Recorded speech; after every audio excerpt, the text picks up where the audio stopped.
यहाँबाट चाहिँ गर्नुभएको छ के हामी पनि अगाडि पढ्यो भनेर प्रचार गरिदिनु न। म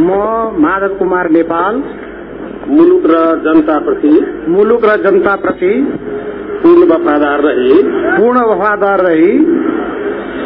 सत्यनिष्ठापूर्वक प्रतिज्ञा गर्छु ईश्वरको नाममा कि शपथ लिन्छु कि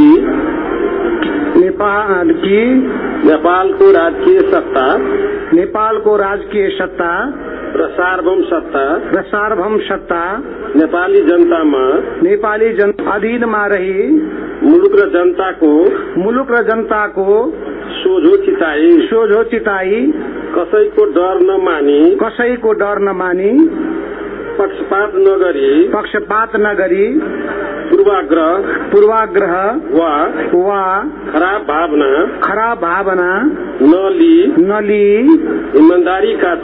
ईमानदारीता का साथ गर्नेछु र आफ्नो कर्तव्य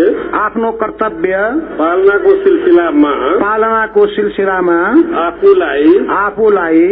जानकारीमा आएको कुरा म पदमा